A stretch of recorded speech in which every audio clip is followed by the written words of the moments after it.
The world is a dramatic stage and everybody is a player. পৃথিবীটা নাট্যমঞ্চ, সবাই অভিনেতা অভিনেতা। নাটক করলে এখন কোনো রহমানই ক্ষমতায় টিকে থাকতে পারবে না। সেটা এস রহমান হোক, that is doctor Shafiqur Rahman হোক, আর টি রহমান হোক, তারেক রহমান সাহেব হোক। কারণ আমার অল্প একটু আইকিউ আছে। হাদি ইস্যুতে, ফ্যাসিস্ট আওয়ামী ইস্যুতে অসংখ্যবার আমি কথা বলেছি। রেপ ইস্যুতে, রামিসা হত্যাকাণ্ড ইস্যুতে।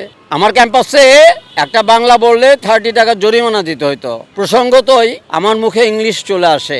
ইংলিশে একটা কথা আছে, justice delayed means justice denied. অর্থাৎ কোনো ন্যায় বিচারকে যদি দীর্ঘায়িত করা হয়, প্রলম্বিত করা হয়, সেটাকে আস্তে আস্তে অস্বীকার করা হয়। হাদি ইস্যুতে অসংখ্যবার কথা বলতে বলতে আমার দাড়ি সাদা হয়ে গেছে, লম্বা হয়ে গেছে, বাট আমি কথা বলা বন্ধ করিনি। Come to the point. মুখ্যমন্ত্রী মমতা ব্যানার্জি উনি বলেছেন, আমি যদি হাদির প্রকৃত হত্যাকারী কে এটা বলি, তাহলে বাংলাদেশ উত্তাল হয়ে উঠবে। তখন আমরা স্লোগান দিলাম, মুখ খোলো মমতা, জানতে চায় জনতা। কেন হাদির হত্যাকারীদেরকে, ফয়সাল এবং আরো কিছু বাস্টার্ড আছে, কেন তাদেরকে এখনো এনে বিচার করা হচ্ছে না, এটা জানতে পাচ্ছি না। নাকি এখানে আন্ডার টেবিল হয়েছে?